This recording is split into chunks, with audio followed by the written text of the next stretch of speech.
sehat mental, berprestasi optimal, mengenali dan mengelola stres akademik di bangku kuliah. Assalamualaikum warahmatullahi wabarakatuh. Selamat siang, salam sejahtera bagi kita semua. Yang saya hormati Bapak Ibu dosen pembimbing, dan saya banggakan rekan-rekan mahasiswa semester 5 yang hadir pada kesempatan berharga ini. Pertama-tama marilah kita panjatkan puji dan syukur kehadirat Tuhan Yang Maha Esa. Karena atas limpahan rahmat dan hidayahnya kita semua dapat berkumpul di sini dan dalam keadaan sehat walafiat. Salawat serta salam semoga senantiasa tercurahkan kepada junjungan kita Nabi Muhammad SAW, kepada keluarga, sahabat, serta kita semua selaku umatnya hingga akhir zaman. Sebelum saya mulai, izinkanlah saya mengajukan sebuah pertanyaan sederhana kepada hadirin sekalian. Pernahkah Anda merasakan jantung berdegup kencang menjelang ujian? Pernahkah tidur Anda terasa tidak nyaman karena memikirkan tugas yang menumpuk, nilai yang belum memuaskan, atau bayang-bayang skripsi yang mulai membayangi? Jika iya, maka Anda tidak sendirian. Pada hari ini, saya akan menyampaikan pidato dengan judul Sehat Mental, Berprestasi Optimal, Mengenali dan Mengelola Stres Akademik di Bangku Kuliah. Saya berharap apa yang akan saya sampaikan hari ini bukan hanya sekedar informasi, tetapi menjadi bekal nyata bagi kita semua untuk menjalani kehidupan kampus yang lebih seimbang, bermakna, dan produktif. 1. Apa itu stres akademik dan mengapa ia terjadi? Hadirin yang saya hormati, stres akademik adalah respons psikologis negatif yang muncul ketika tuntutan akademik dirasakan melebihi kemampuan seseorang untuk mengatasinya.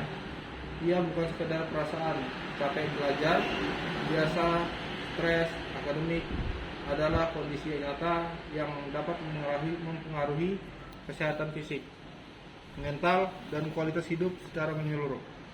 Sebagai mahasiswa semester 5, kita berada pada titik kritis perjalanan perkuliahan.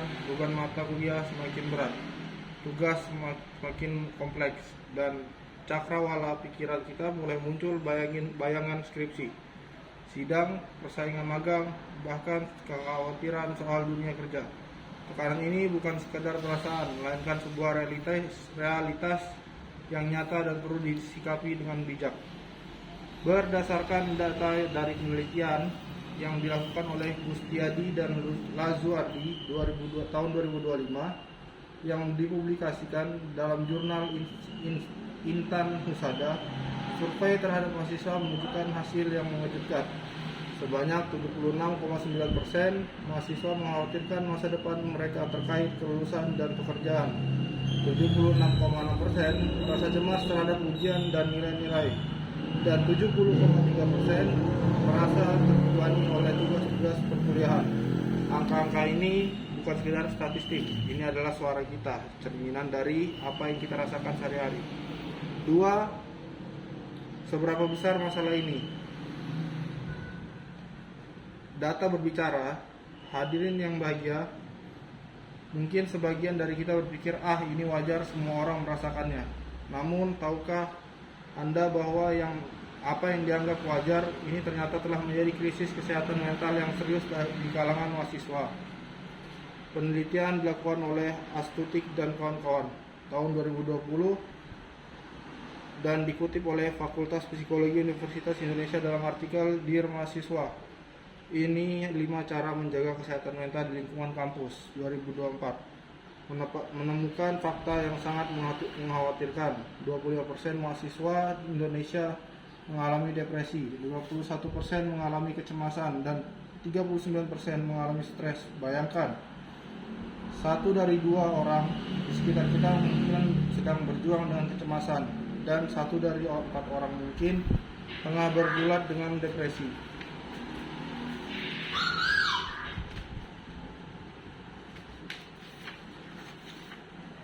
Tidak hanya itu, riset yang dipublikasikan dalam jurnal ilmiah mahasiswa UGSK oleh Yuda dan kawan-kawan tahun 2023 mengungkapkan bahwa tingkat stres akademik mahasiswa di Indonesia berkisar antara 36,7% hingga 71,6%.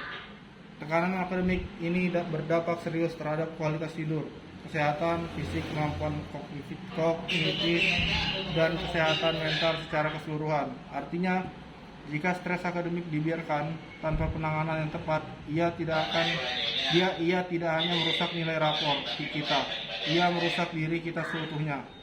3. Kenali tanda-tanda jangan abaikan sinyal dari diri sendiri. Hadirin yang saya banggakan, langkah pertama yang mengatasi masalah adalah mengenali stres akademik dan gangguan kesehatan mental memiliki tanda-tanda awal yang sering mengabaikan karena kita terlalu terbiasa menganggapnya sebagai sesuatu yang normal. Perhatikanlah jika Anda mengalami beberapa hal tersebut. Berikut ini. Pertama, dari sisi fisik, sulit tidur atau tidur berlebihan, sering sakit kepala, nafsu makan berubah drastis, tubuh terasa selalu lelah meski tidak banyak beraktivitas. Kedua, dari sisi emosi dan pikiran, merasa cemas berlebihan, mudah marah atau tersinggung, sulit konsentrasi, sering merasa tidak mampu atau tidak layak, hingga kehilangan minat pada hal-hal yang biasanya Anda sukai. Ketiga, dari sisi perilaku, menghindari perkuliahan, menarik diri dari pergaulan, menunda pekerjaan secara berlebihan, atau sebaliknya bekerja tanpa henti, tanpa istirahat. Jika Anda merasakan beberapa tanda ini secara bersamaan berlangsung lebih dari 2 minggu, itu adalah sinyal penting dari diri Anda sendiri bahwa ada sesuatu yang perlu diperhatikan. Jangan abaikan sinyal itu. Strategi nyata bagaimana mengelola stres akademik. Hadirin sekalian, mengenali masalah saja tidak cukup, kita perlu tidak bertindak. Berikut adalah strategi manajemen stres praktis berbasis bukti dan dapat kita terapkan mulai hari ini. Pertama, kelola waktu dengan bijak. Buatlah jadwal belajar yang realistis dan konsisten. Gunakan metode seperti Pomodoro, belajar 25 menit, istirahat 5 menit untuk menjaga fokus tanpa memaksakan diri. Prioritaskan tugas berdasarkan urgensi dan kepentingannya. Kedua,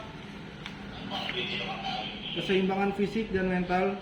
Tidur minimal 7-8 jam per malam adalah investasi terbaik untuk otak kita. Olahraga ringan seperti jalan kaki 30 menit sehari terbukti sebagai ilmiah mampu mengurangi hormon stres kortisol dan meningkatkan hormon kebahagiaan endorfin. Perhatikan juga pola makan, hindari kafein berlebihan dan perbanyak konsumsi air putih. Ketiga, bangun sistem dukungan sosial, jangan berjuang sendirian. Ceritakan perasaan Anda kepada teman terpercaya, anggota keluarga, dan bergabung dalam komunitas studi yang suportif. Ingat, berbagi beban bukan tanda kelemahan, itu adalah tanda kebijaksanaan. Keempat, latih mindfulness dan relaksasi. Luangkan 10 menit sehari untuk berlatih pernapasan dalam atau meditasi sederhana. Penelitian menunjukkan bahwa teknis mindfulness secara signifikan mampu mengurangi tingkat kecemasan dan meningkatkan kemampuan regulasi emosi. Kelima, rekonstruksi pola pikir. Ubah saya harus sempurna menjadi saya harus saya berusaha maksimal dan itu sudah cukup.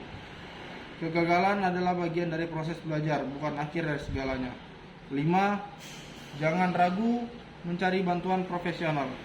Satu hal yang kita perlu tanamkan bersama, mencari bantuan profesional bukan aib, bukan tanda kelemahan, justru sebaliknya. Itu adalah tanda keberanian dan kecerdasan emosional. Kampus kita menyediakan layanan konseling dan psikologi yang dapat diakses oleh seluruh mahasiswa. Jika Anda merasa stres sudah di luar kendali, jangan tunggu sampai kondisi memburuk. Hubungi konselor kampus, kunjungi unit layanan psikologi, atau cari layanan kesehatan mental yang terpercaya. Anda berhak mendapatkan bantuan. Hadirin yang saya hormati, tibalah kita di penghujung pidato ini. Izinkan saya merangkum apa yang telah kita bahas bersama. Stres akademik adalah tantangan yang nyata. yang dihadapi oleh hampir setiap mahasiswa, terutama di semester-semester kritis seperti yang kita jalani saat ini. Data menunjukkan bahwa lebih dari separuh mahasiswa Indonesia berjuang dengan kecemasan, dan 1 dari 4 mengalami